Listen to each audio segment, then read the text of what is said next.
Tom Bombadil's secret meeting with Gollum, LOTR lore. What if the most corrupted creature in the history of Middle-earth once stood in the presence of the one being nothing could corrupt, and walked away unchanged?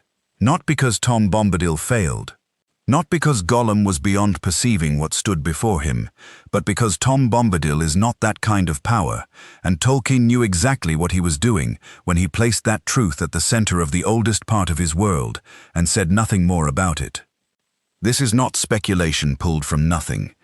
This is what the geography, the cosmology, and the deliberate silences of the legendarium actually say when you follow them all the way down. Tolkien left Gollum's wandering decades essentially blank. He left Tom's awareness of his domain essentially total. And he placed them, by the rules of his own world, in the same corner of a continent, in the same stretch of lost years, with no documented contact, and no explanation for why there shouldn't be one. That is not an omission. That is a question, wearing the shape of silence. So here is the question this video is going to sit inside. If Tom Bombadil encountered Gollum in those blank years, looked into the most ruined soul in Middle-earth, and saw what was still left of Smeagol underneath, why didn't he hold on to what remained? We are going to earn the answer to that. Every section of what follows goes one door deeper than the last. By the end, the question will mean something different than it does right now. Hold on to it. Let us begin with the geography, because geography in Tolkien is never just geography. It is argument. In the 6th chapter of The Fellowship of the Ring, Tolkien establishes Tom Bombadil's domain with unusual precision for a writer who often lets his world breathe in vague and legendary terms. The Old Forest runs from the Hedge of Buckland eastward. The Withywindle cuts through the heart of it, draining down through the valley where Tom's house sits. Beyond the forest's eastern edge, the Barrow Downs begin, and Tom's influence extends there too, as the hobbits discover when he walks out to meet them on those cold hills, and the wights that held them scatter like smoke before light. His domain is not enormous by the scale of Middle-earth, but it is not incidental either. It is a defined and deliberate territory, and Tolkien gives us enough of its mechanics to understand something important. Nothing that passes through it escapes Tom's notice. Pay attention to this next part, because it is the foundation everything else rests on. When Frodo and his companions arrive at Tom's house, waterlogged and shaken from their encounter with Old Man Willow, Tom already knows what happened to them.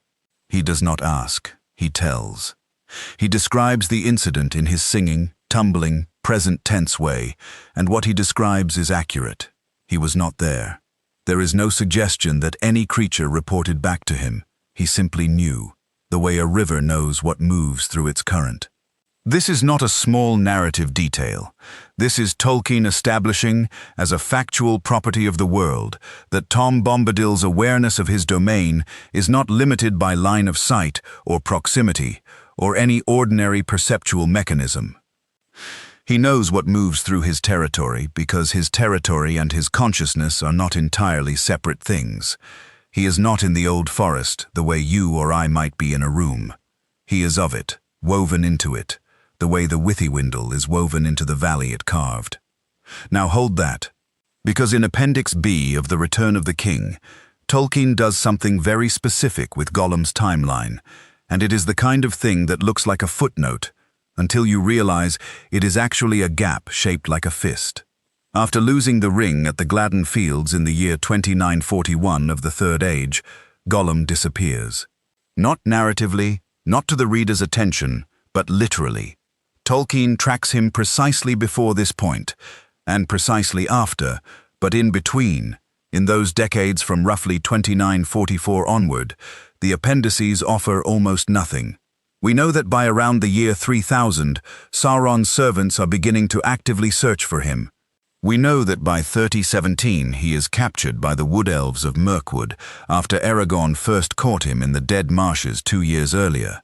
But the 60-odd years between losing the ring and being seriously pursued, the legendarium is essentially silent. Tolkien gives us the phrase, "wandered in the wild," and moves on. 60 years, in a world where distances are walked and every road has its own cosmological weight. Here is what that silence implies, and once you see it, you cannot unsee it. Gollum did not lose the ring in Mordor. He did not lose it in a place already dark and already known. He lost it in the Gladden Fields, in the region of the Upper Anduin, in what had once been Hobbit country, Store country, the marshy ground at the feet of the misty mountains. He was west of Mirkwood. He was in the middle of the continent.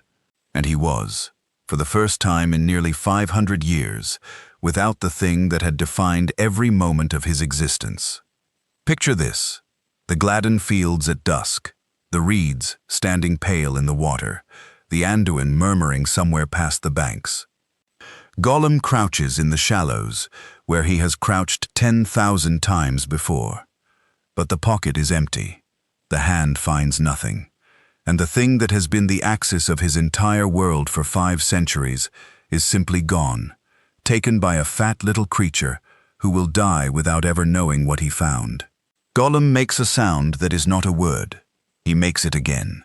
He is in the only place he has ever known as home, and it is more foreign to him now than the roots of the mountains ever were, because at least in the dark beneath the mountains he had the ring.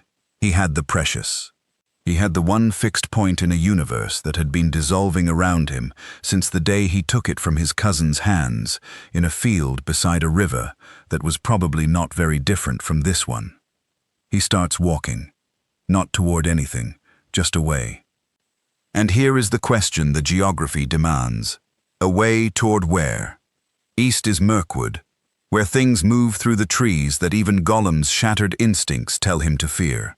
South is a long, long road toward shadows that have been gathering for decades around a tower in a land he does not yet understand is looking for him. North is the misty mountains, where he spent centuries but where the goblins are, and the goblins are dangerous to him, now that he has nothing to bargain with and nothing to hide behind. West, though. West is open. West is the Anduin bending toward lands that are old and strange, and crucially, in a direction nothing is actively hunting him from. Unfinished Tales, in the section called The Hunt for the Ring, confirms that Sauron's servants do not begin seriously tracking Gollum until around the year 3000. That is roughly 60 years of movement that nobody is watching. Nobody except, possibly, the things that move through those western lands. And the thing that moves through the westernmost edge of that territory, the thing that sits in the valley of the Withywindle and sings while the world changes around him, is Tom Bombadil. Let us be precise about what we are saying and what we are not. Tolkien never wrote a scene in which Tom and Gollum met. The legendarium does not record it. This is not a hidden chapter in unfinished tales waiting to be rediscovered. What the lore gives us is not documentation. It gives us conditions. And when you lay the conditions side by side, the silence between them becomes very loud indeed. Condition 1. Gollum's geography puts him west of Mirkwood for decades. He has no recorded destination. He has no recorded path. He is wandering, which in the context of a Tolkien wanderer does not mean random, because in this world characters tend to move along lines of ancient significance, whether they know it or not. Paths in Middle-earth have memory. Water flows toward what it has always flowed toward. Condition 2. The Withywindle drains west out of the old forest and eventually reaches the Brandywine, which itself runs down toward the distant sea. Rivers in this world are conduits. They connect things. A creature moving west along waterways, as Gollum habitually did, because Stores lived near water and the instinct never entirely left him, would naturally be drawn toward the Withywindle's drainage. Condition 3. Tom Bombadil's awareness is total within his domain. That has been established. We are not speculating about whether Tom could have known. We are speculating about whether there was anything to know. Now pay attention to this. In Unfinished Tales, in The Hunt for the Ring, Tolkien reveals something remarkable about the Nazgul and Tom's territory. When the Black Riders are searching for the Shire in 3018, the year of the main narrative, They do not cross Tom's land. They route around it. Tolkien confirms that this is deliberate, that the Nazgul had genuine uncertainty about what Tom could or would do to them. These are 9 former kings of men, wraith lords bound to Sauron's will, capable of breaking stone walls and scattering armies, and they go around Tom Bombadil's valley. Think about what that means for Gollum. If the Nazgul feared that territory, what would a creature like Gollum experience in it? Gollum, whose corruption was ring-wrought, whose perception had been warped by 5 centuries of the One Ring's influence, whose entire sensory world had been bent and narrowed by an object that Tom Bombadil can pick up and make disappear, like a parlor trick, without any apparent effect on his inner life whatsoever. We see in The Two Towers, in the chapter The Taming of Sméagol, that Gollum reacts with visible physical terror to things that carry the light of the Elder World. The elves cause him pain and fear. The Star of Erendil, when Frodo looks up at it in the darkness of Mordor, is described as a light that the ring's shadow cannot reach. These are not random details. Tolkien is showing us that Gollum's corruption has thinned, but not destroyed his capacity to feel the presence of things older and greater than the ring. Tom Bombadil is older and greater than the ring by a margin that staggers the imagination. In Letter 144, Tolkien writes that Tom is the spirit of the vanishing ancient life of nature, that he represents something which existed before the corruption of Arda and remains uncorrupted by it, that he is not an allegory, but a deliberately placed figure who embodies a mode of existence the ring simply does not apply to. The ring works by reaching into desire. It amplifies the wish for power, for continuation, for control. Tom Bombadil does not want to possess anything. He does not want power. He does not want to continue. He simply is. And because the ring has nothing to grip in him, the ring has no hold. Now think about Gollum, who spent 5 centuries in the grip of exactly that kind of wanting. What happens when something that has been stretched to its maximum tension around a single axis suddenly comes into the presence of a being for whom that axis does not exist? What would Gollum feel? Would he feel relief, terror, the same sick vertigo of the ring's absence, amplified by proximity to something that made the ring's absence feel like the most natural thing in the world? Or would he feel something older still, something that Sméagol, not Gollum, the Stoor from the Gladden Fields, who was once just a young hobbit-like creature who liked rivers and roots and the small pleasures of the world, would have felt standing in a valley where the water was clean and the willows were ancient, and the voice that came from the house on the hill sang as though the world had not yet broken. Because here is what the prologue to The Lord of the Rings actually tells us about Gollum, and it is the lore layer that almost nobody talks about in this context. Tolkien writes, in Concerning Hobbits, that Gollum was originally of hobbit kind, specifically Stoor. And the Stoors are the hobbit strain most connected to water, most comfortable near rivers and marshy ground, most likely of all 3 hobbit strains to have maintained some memory of older things, simply by living in places where the land was still close to its original form.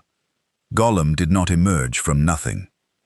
He came from a community that lived at the Gladden Fields, where the Gladden River met the Anduin, in ground that had once been soaked in the grief of Isildur's fall and the long, slow dissolution of the Second Age. Ground that was old before the ring fell into it, ground that remembered. And here is the thing that nobody asks. What did Gollum remember, underneath everything? In The Two Towers, when Sam and Frodo are watching Gollum in the night on the way to Mordor, Tolkien writes one of the most quietly devastating passages in the entire legendarium. Gollum is asleep, or nearly so, and his face in sleep looks different. The lines of cruelty and hunger relax. For a moment, Sam sees someone else there, not Gollum, someone older and simpler, someone worn rather than corrupted. Someone who might once have been ordinary. Sam almost pities him in that moment, almost calls him by his old name. Tolkien did not put that passage in the book by accident. He put it there because Sméagol was never fully gone. He was buried. He was suppressed. He was malnourished and half-destroyed by centuries of the ring's use. But he was there, under the surface, surfacing in dreams and in moments of grief, and in the way Gollum sometimes referred to himself in the third person, as though watching a stranger live his life. So if Smeagol was still in there, somewhere, under all of it, during those wandering years before the ring's absence had fully calcified into the desperate hunger we see in 3018, in those first decades of wandering when the loss was still raw and the wound was still fresh and the self had not yet fully reorganized itself around the absence, what would it have meant to walk into Tom Bombadil's valley? Picture this. Early in the wandering years, Gollum has come west following waterways, following the instinctual pull of rivers and streams, moving in the way Stoors always moved, along the margins of wet ground where fish might be found, and shadows might protect, and the world might be navigated without ever quite committing to a direction. He is thin, thinner than he was even at the end of his time beneath the mountains, because the ring sustained him in ways he did not fully understand while he had it, and cannot account for, now that he does not. He is moving along a stream that feeds into a broader flow, and the broader flow is the Withywindle, though he does not know its name. The air changes before he sees anything. This is how it works in Tolkien's world.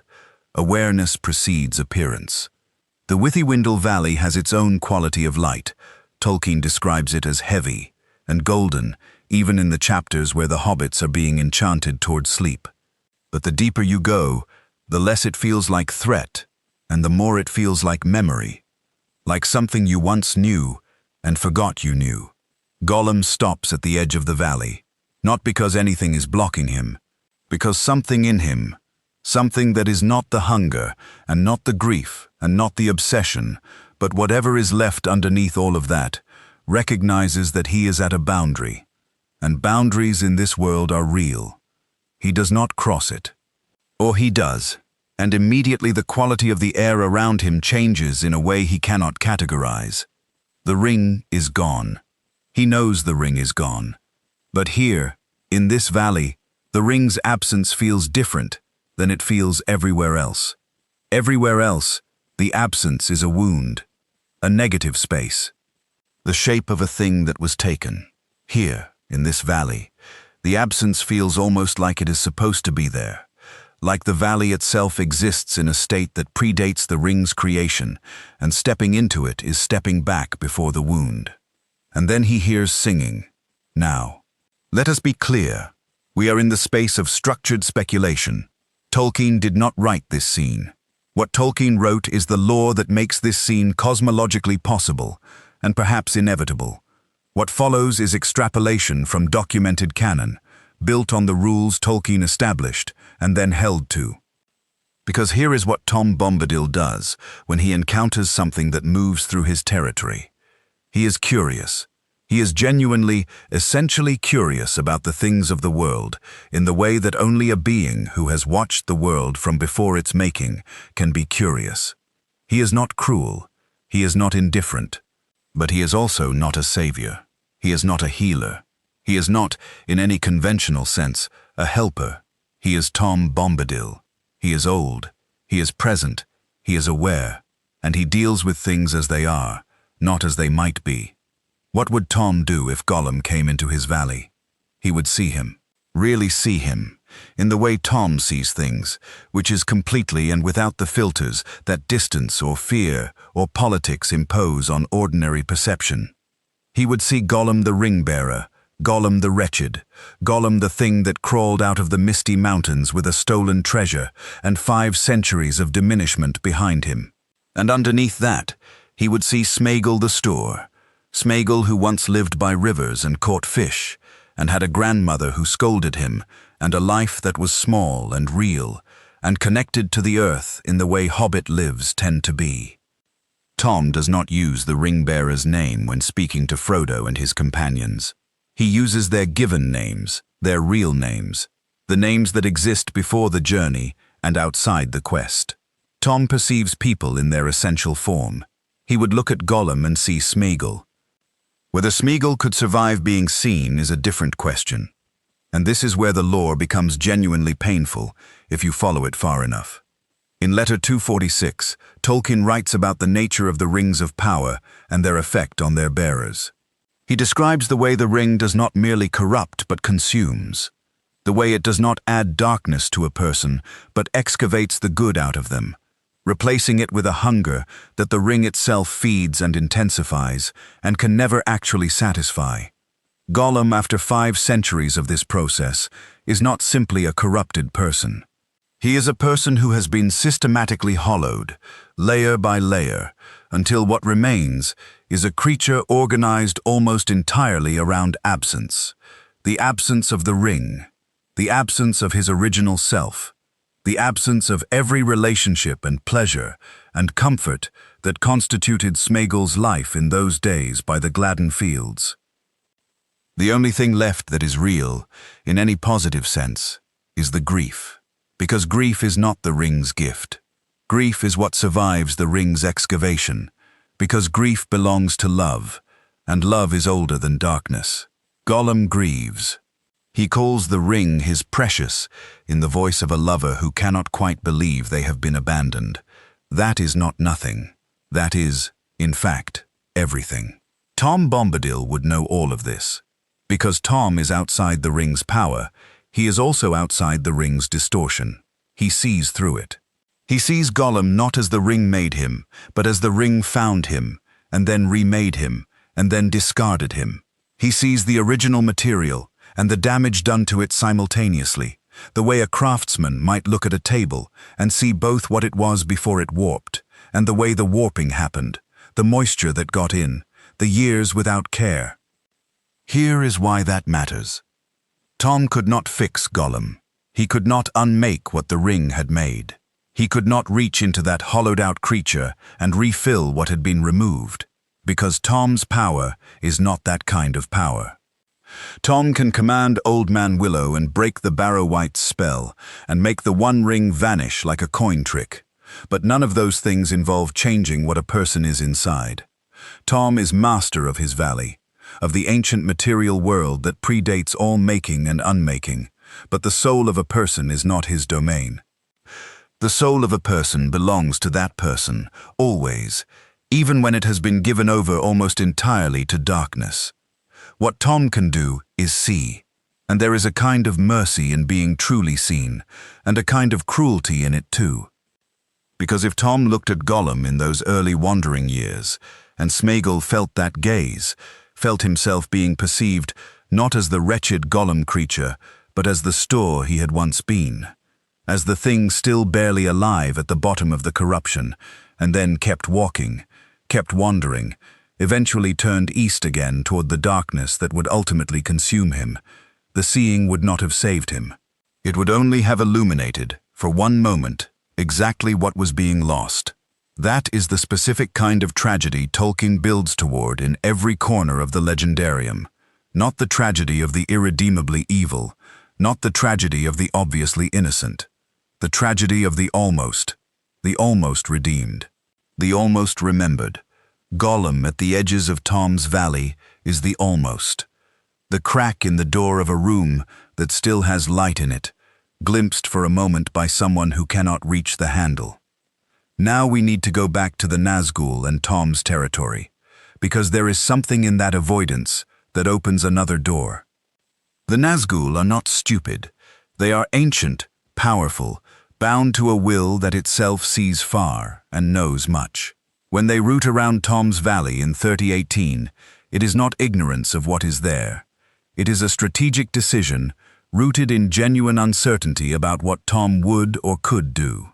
They are afraid, insofar as the Nazgul can still be said to be afraid of anything, of the thing in the valley that operates by rules they do not have access to and cannot predict. And here is what that tells us about what Gollum would experience. The Nazgul are wraiths. They exist in the wraith world, the unseen realm that the ring reveals, and that the ring wraiths inhabit permanently. Their power comes from the same source as the One Ring's power, Sauron's distributed will, the shadow that the rings of power plug into. When they fear Tom's valley, they are exhibiting the response of the dark side of one cosmological framework, to a being who exists entirely outside that framework. Tom is not a figure of the Valar's world in the conventional sense. He is not a servant of Sauron's world. He is something that predates both, and the Nazgul, plugged into the dark framework, feel his otherness as threat, the way a negative charge feels positive, not as something it can overpower, but as something it cannot engage. Gollum is not a wraith, but he is ring-corrupted, and ring corruption is a spectrum. After 5 centuries, he was at the far end of it. He was not invisible the way a ring-bearer is invisible, because he had lost the ring, but the ring's influence on him was not simply mechanical, it was ontological. It had changed what he was. His perception, his experience of reality, his relationship to the seen and unseen worlds had all been warped by 500 years of bearing an object made by a Maya in the full heat of his power, with the explicit intention of dominating the will of others. So, not a wraith. But not entirely free of wraith logic either. Tom's Valley, which the full wraiths avoid, would affect him differently than it affects a corrupted wraith. The Nazgul avoid it because they cannot predict or control what happens to their ring-connected nature in there. Gollum, in those first years after losing the ring, in the raw aftermath of 500-year addiction suddenly ending, might not avoid it at all. He might be pulled toward it by the part of him that is still Sméagol, the part that remembers, dimly and without language, that there was once a world without the ring's weight in it, and that world felt something like the Withywindle Valley feels. He might walk right in. Picture this: Tom Bombadil sees Gollum before Gollum sees Tom. Not because Tom is hiding. Tom does not hide. He is incapable of the self-concealment that hiding requires, because he has no self-interest to protect. But because Gollum is crouched at the water's edge, doing what Stors have always done, fishing with his hands in a stream, and for a moment he is not Gollum. The hunger is still there, but the obsession is quiet for once, absorbed into the older hunger of empty hands in cold water and the flash of silver under the surface. He catches a fish, he eats, and in the moment of eating, in the animal simplicity of it, something that is more Sméagol than Gollum looks up at the valley and the yellow flowers on the bank and the light coming through the willows. And Tom is standing there, simply standing, watching with the complete and unsettling attention of something that has been watching things since before there were things to watch. What are you, and where have you come from? Tolkien's Tom does not ask in threatening tones. He asks the way a river asks, which is, by being there, and by the nature of its current, drawing the answer toward him. Gollum would not answer in words. Gollum barely had words left at that stage, except the ones that circled back to the ring. But something in him would respond to being asked.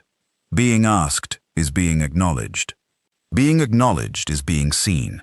Being seen is terrifying and necessary, and the thing Gollum has not had in 5 centuries, because for 5 centuries the only thing that saw him was the ring, and the ring does not see you.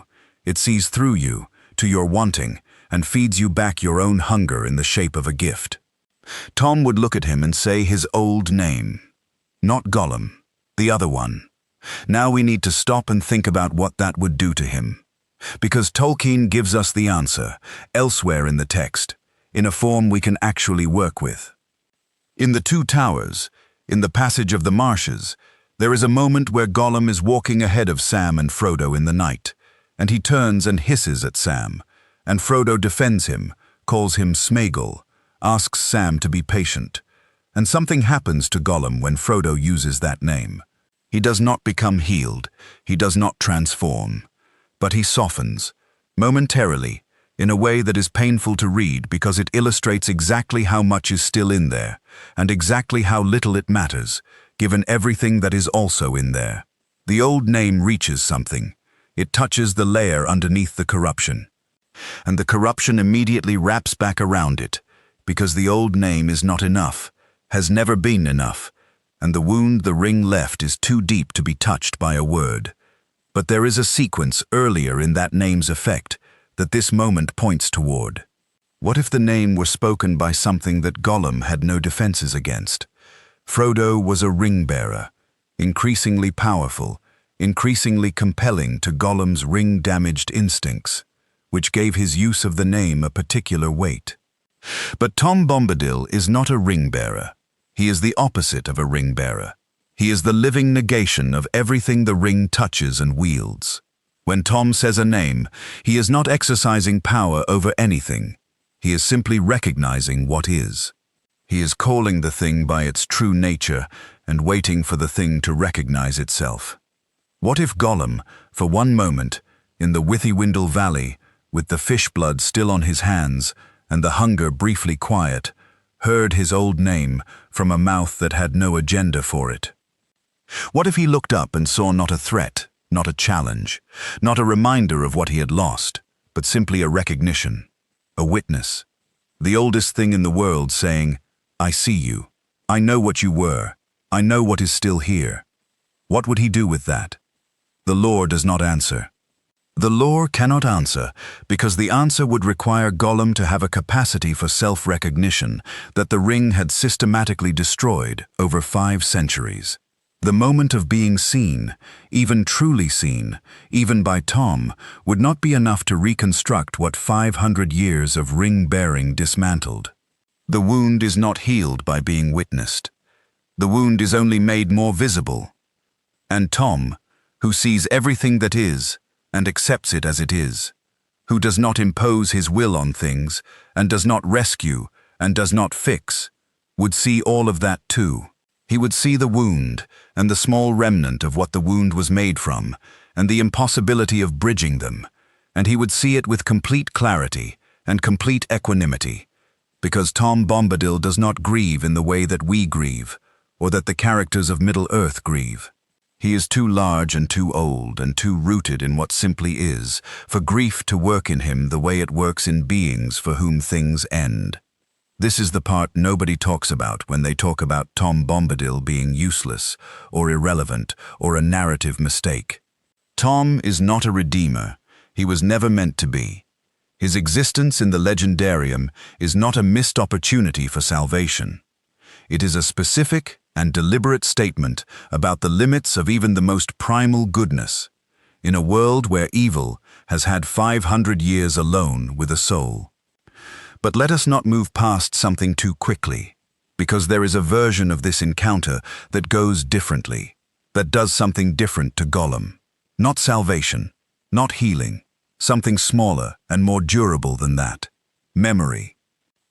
In Letter 192, Tolkien writes something that does not get enough attention. He is talking about Gollum in the context of mercy and the question of whether Gollum was ever truly given a chance to turn back, to choose differently, to be something other than what he became. Tolkien's answer is careful and sad. He says that Gollum's will was so dominated by the ring that genuine free choice had become nearly impossible for him, that the moments of Sméagol surfacing were real but not sufficient, that the love Frodo showed him came closest to being the lever that might have moved him. Closest, but not close enough. Now, the mercy Frodo showed Gollum happened late, in the shadow of Mordor, with the ring close by, and its influence over both of them at its highest pitch. Frodo's mercy was real and remarkable, and almost worked. Almost. What if Tom Bombadil had shown Gollum something, not mercy in the Frodo sense, not mercy as forbearance or kindness or refusal to condemn, but simply his presence? What if the mere fact of existing near something utterly outside the ring's reach, something that proved by its existence that the ring's logic was not universal, that there was a way of being in the world that had nothing to do with possession, and nothing to do with power, and nothing to do with the gnawing hunger that the ring both created and fed? What if that imprinted on Sméagol, not as a lesson but as a memory? Tolkien's world runs on memory. The elves are defined by it. The Palantiri are instruments of it. The music of the Ainur at the world's foundation is a form of it. Memory in Middle-earth is not passive. It is structural. It shapes the present by the weight of what it contains. If Sméagol, in those early wandering years when the loss was still fresh and the self was still partly there, had stood in Tom's valley and felt, even briefly, even accidentally, what it was like to exist without the ring's gravity. That memory might have sat in him. Not doing anything dramatic, not reversing the corruption or restoring the self.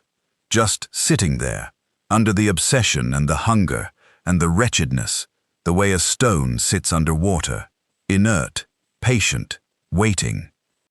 And maybe that is why Gollum's grief, when it surfaces, has a specific quality that distinguishes it from simple addiction and simple despair. Because grief requires memory of what was lost, not just the fact of loss, but the felt sense of the thing that is now absent. Gollum grieves for the precious with a specificity that goes beyond mere wanting. He knows it. He recognizes it.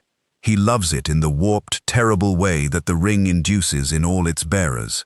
But the structure of the love is love, and love requires memory of what is valued.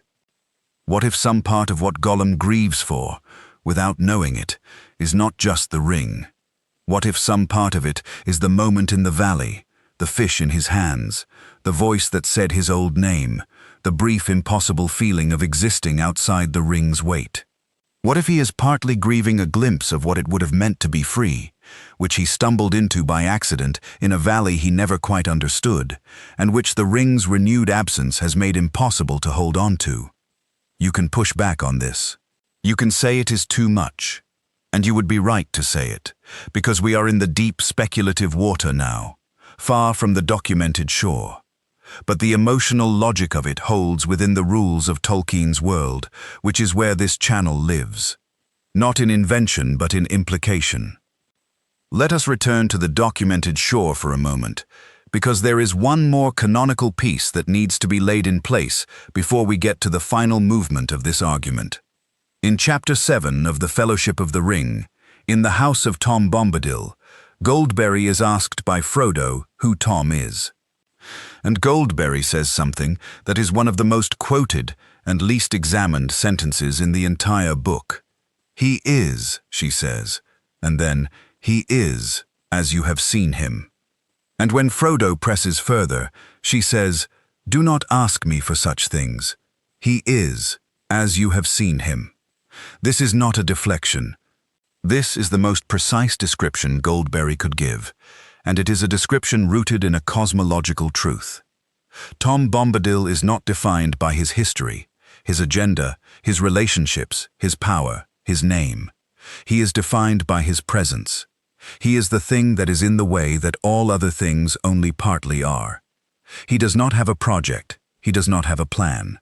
He simply is, completely, without absence, without the hollow places that in other beings create desire and hunger, and the reaching after power.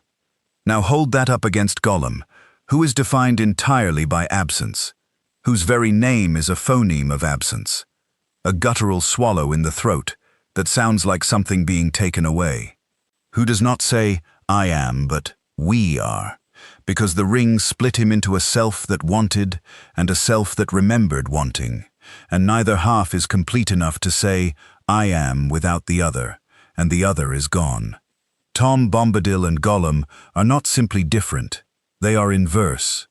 They are two ends of the same cosmological axis, one existing in absolute presence and one existing in absolute absence, one the fullest expression of being in this world and one the most hollowed, one who cannot be touched by the ring because there is no want in him for it to grip, and one who has been entirely reorganized around a ring he no longer even has. If they stood in the same valley, if those two ends of the axis occupied the same stretch of ancient riverbank, the tension between them would not be dramatic in any conventional sense. There would be no battle, no contest. Tom does not do contests. There would simply be presence and absence, face to face, the way the light of a candle and the dark of a room are face to face. And neither can defeat the other by force, only by degree. And the river would keep running. And Tom would probably sing, because that is what Tom does. Now picture this. The moment that matters is not the meeting itself. It is the moment after. Gollum, having felt the valley, and possibly having felt himself perceived by something that cannot be deceived, is back on the bank of the Withywindle at the valley's edge, about to leave. The pull toward the ring is already reasserting itself, because the ring's gravity does not rest, does not pause, does not stop working, just because the ring is not present. The addiction runs forward in time. The body and mind reorganized around the ring's presence continue to expect it, to lean toward the direction it was last felt in, to calculate the distance in every moment. And the ring is east. East and south, somewhere under a mountain where a fat creature is carrying it without understanding what it has. Gollum leaves the valley. The valley stays. Tom watches him go the way the river watches anything pass through it. With complete attention, with complete acceptance, with the quiet that is not indifference, but is so far from our ordinary emotional register that it can look like indifference from the outside, Tom does not call after him. Tom does not offer help or warning or directions to the healing places of the world. Tom is not that kind of figure, and has never been that kind of figure. And the mistake of thinking he should be is the mistake of bringing our framework to a being who predates all frameworks. What Tom does, perhaps, is remember. And Tom's memory is not like our memory. Tom has been remembering since before the world had its current shape. He has seen trees grow and die and become the roots of mountains. He has watched rivers find new beds. He has observed, with that same complete attention, the long, slow grief of the world as it has moved from the elves' time toward the ending of the Third Age and into the Fourth, the Age of Men. He has watched darkness accumulate in the East and light diminish in the West, and the great powers of the world make their choices and lose their holdings and fade. He has watched one small, wretched, hollowed-out creature walk into his valley and out of it again. And in his memory, which is perfect and patient and never fades, that creature is still there. Both of him, the thing it became and the thing it was, Gollum and Smeagol, both, held in the memory of the oldest presence in the Western world, neither forgotten, neither resolved. This is where the central question comes back. Not in the same form as before, heavier now, with the weight of everything we have built behind it. We asked, at the beginning, if Tom Bombadil encountered Gollum in those lost years, looked into him, and saw what remained of Smeagol, why didn't he try to hold on to what was left? Here is what we now know that we did not know when we asked. Tom is not built for holding on. Tom does not hold on to anything. He holds nothing and loses nothing because he does not grasp. He watched the elves come and did not try to stop them changing his world. He watched men build their kingdoms and did not interfere. He will watch the Fourth Age begin and the last of the Elder World dissolve, and he will still be there, in his valley, because his presence is not contingent on the world being what it was. He is not holding on to the ancient world. He is it. Whatever remains of it, wherever it still breathes, he is there. He could not hold on to Smeagol because holding on requires a hand that closes, and Tom's hands do not close in that way. But here is the thing that changes how the question lands once you know all of that. The question was never really about Tom. We framed it as being about Tom, about what he could have done, or should have done, or failed to do. But Tom Bombadil is not a moral agent in the conventional sense. He is not subject to should. He is not diminished by failing to act in ways he was never constituted to act. Asking why Tom didn't try to hold on to Smeagol is like asking why the river didn't climb its own banks to reach the fallen branch on the shore. The river flows where it flows. The falling is separate from the flowing. The question is actually about Gollum. It was always about Gollum. About the specific tragedy of a being who walked through the one valley in Middle-earth, where the ring's logic does not operate, who may have been seen in his fullness for the only time in 5 centuries, who may have felt for an hour, or a day, or a week, the specific quality of existing without the ring's weight, and who then walked out of that valley and kept going east, kept following the pull of the addiction, kept moving toward the darkness that would eventually find him, and that would eventually bring him, in the most convoluted and grief-soaked journey in the history of the Third Age, to a mountain above a lake of fire, to a moment that would decide the fate of everything. He walked out of the valley. He kept going, and nothing in him that experienced the valley was strong enough to change the direction. That is the real tragedy. Not that Tom didn't reach, that Gollum couldn't turn. Let us go even deeper, because the lore supports it, and the emotional logic demands it. In letter 181, Tolkien addresses directly the question of Gollum's culpability, and the question of whether he might have been saved at any point in his long decline. Tolkien is characteristically careful here. He does not say Gollum was damned from the beginning. He does not say the ring made him incapable of choice. He says that the ring dominated Gollum's will so thoroughly that the exercise of genuine free will had become enormously difficult for him, that the moments of genuine choice grew rarer and smaller as the centuries passed, and that by the time of the main narrative they were reduced to almost nothing. Almost. The almost in Tolkien is always the thing worth examining. It is the crack in the wall, the light under the door, and there is a version of the encounter in Tom's Valley that the almost applies to. A version in which Gollum, in those early years before the addiction had fully calcified into his permanent condition, when he was perhaps 5 or 10 years out from losing the ring, and the self had not yet reorganized entirely, stood in that valley and felt the almost differently than he would feel it later. The capacity for genuine choice was smaller than it had been before the ring, but it was larger than it would become, and in Tom's Valley, in the presence of something that the ring could not touch, the capacity might have been, briefly, larger still. Not enough, but larger. What would it have required for Gollum to choose differently in that moment? Not a miracle, not a divine intervention, not Tom reaching in and rearranging what the ring had broken. Something smaller and more devastating, a moment of genuine recognition.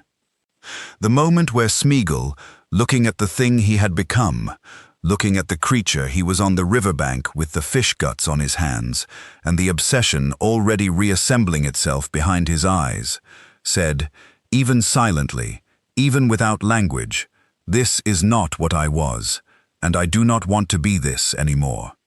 Tolkien wrote the arc of eucatastrophe into his world at every level, the sudden turn at the end of the night, the grace note that arrives when hope has been abandoned. Gollum's arc inverts this. He is the eucatastrophe that almost happened and didn't. He is the turn that was almost made and wasn't.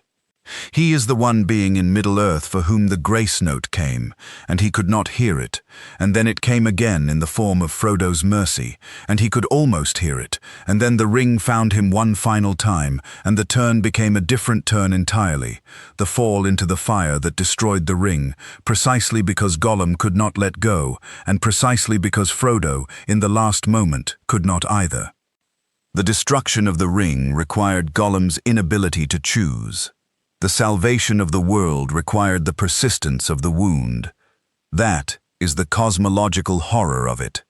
That is what Tolkien built, with complete intention, into the center of his mythology. And if Gollum passed through Tom's Valley in those lost years, if the oldest and most present and most complete being in the Western world witnessed him in his grief and his ruin, and the stubborn, buried, barely breathing remnant of Smeagol underneath, then Tom's witnessing is part of that cosmological structure too.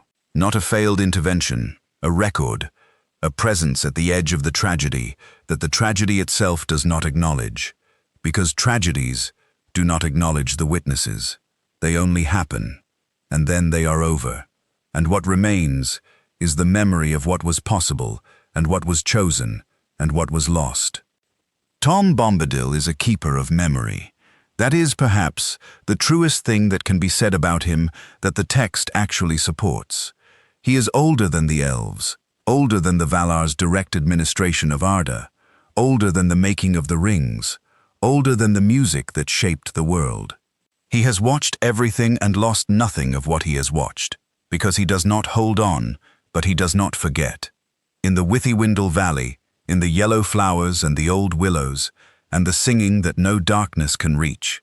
Everything that has ever moved through that space is still, in some sense, present, not kept, not imprisoned, not held, but remembered.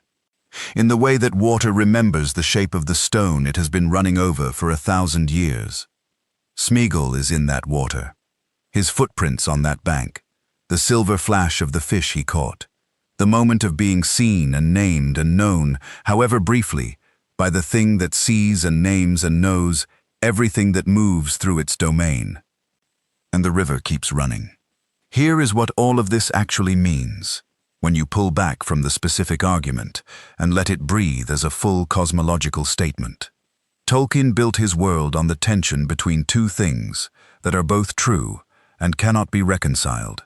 The first truth, that evil corrupts and diminishes, and that what has been corrupted cannot simply be restored by the application of goodness. That the damage is real, and the free will that cooperated with the damage is real, and that responsibility and consequence are not eliminated by compassion.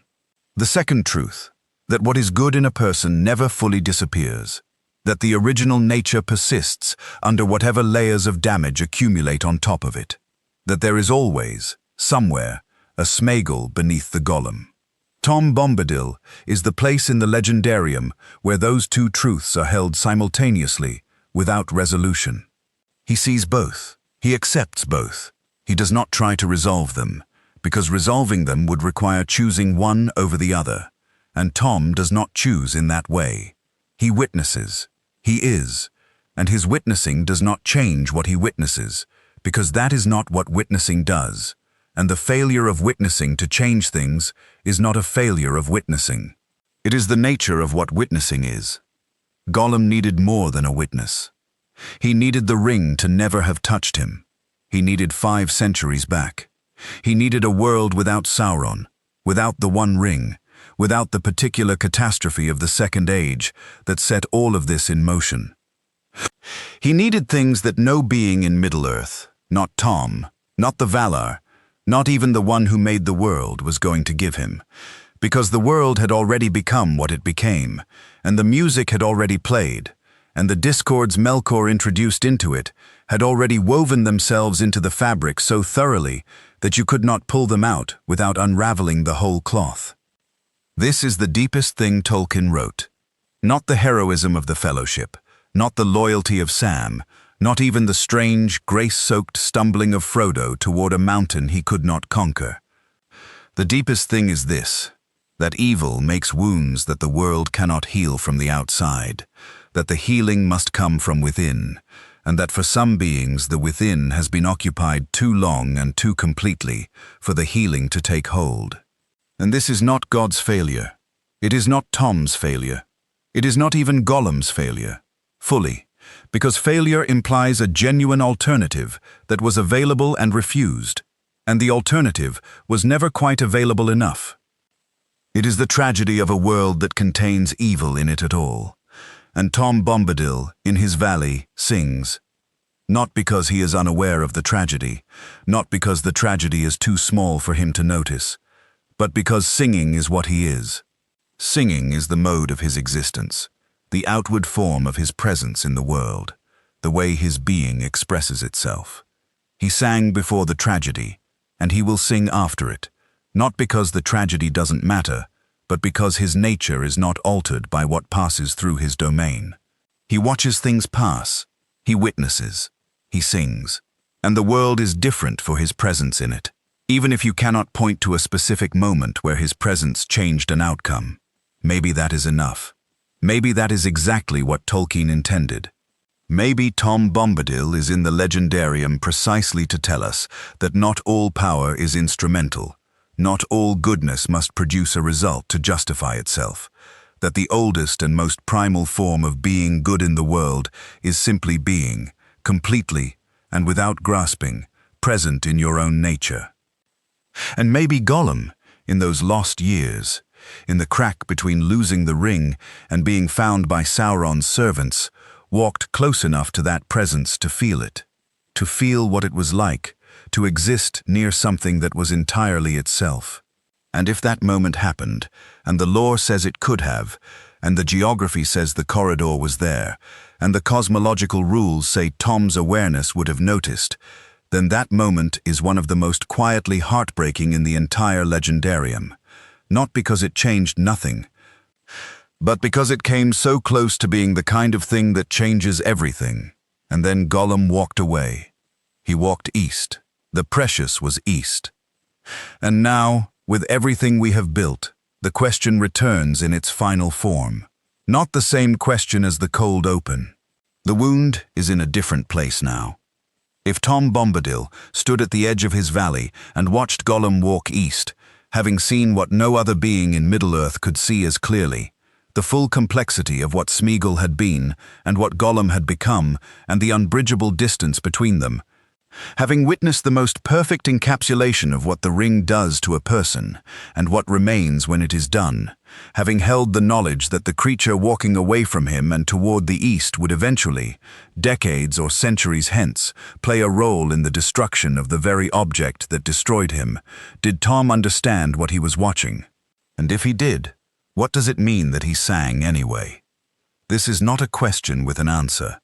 This is the question that is the point. Because some things in Tolkien's world are not there to be answered. They are there to be felt. They are there to sit inside you and grow heavy as you come to understand the full weight of what they imply. Tom Bombadil is there to be felt. Gollum is there to be felt. The silence between them, the space where a meeting might have happened, and a life might have turned and didn't, is there to be felt. The legendarium is full of documented history, fully sourced, fully indexed, fully mapped. But it is also full of this, the silence between what is written and what the written implies. The gap between the appendix entry and the full 60 years of wandering. The gap between the established fact of Tom's total awareness and the absence of any record of what he knew. The gap between the cosmological impossibility of Gollum simply passing through that part of the world unnoticed by the oldest presence in it, and the text's complete silence on the matter. Tolkien's silences are not accidents. He revised this legendarium for decades. He knew every passage. He knew what his geography implied and what his cosmological rules required. The silence around Gollum's wandering years is not an oversight. It is a deliberate darkness. A space he left unfilled, because what lives in it is not a scene to be written, but a question to be inhabited. And if you have watched this far, you have been inhabiting it with me. Here is what I want you to sit with. Not the meeting, which we cannot confirm.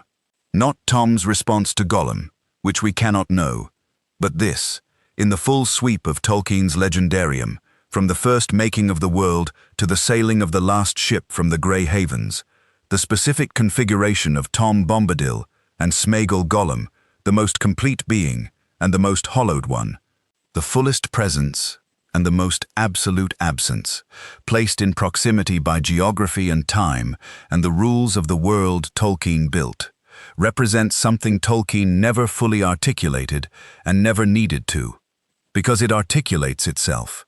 The image does the work. What does it mean that the world contains both?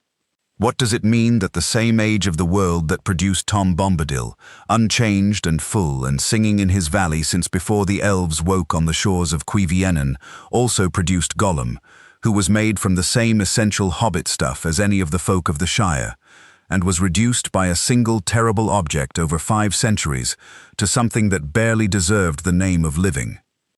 What does it mean that the world is wide enough to hold both, and that they both persisted, in their opposite ways, into the year 3018, where one was sitting in his valley talking to hobbits about the old forest, and one was leading those same hobbits' friend, by a rope, toward the most dangerous mountain in the world?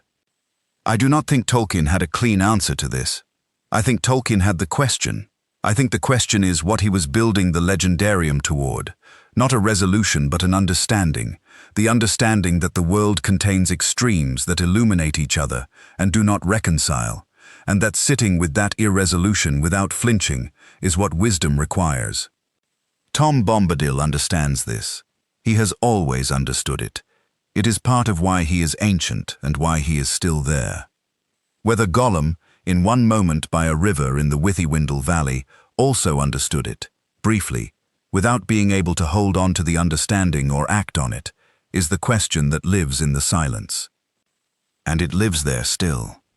If you have your own reading of those blank decades in Appendix B, if you think the geography points differently, or the cosmological rules close the corridor I have opened here, or if you think Tom would have responded to Gollum in a way this script has not imagined, bring that to the comments. This is the kind of question the Legendarium is built for. Not to be answered, but to be argued about, by people who care enough to argue, which is the best thing a mythology can do for the people inside it. This world has more to say about the things it didn't say than most worlds have to say about everything. There is always another door. We are just here to find them together. Stay close. There is more to come.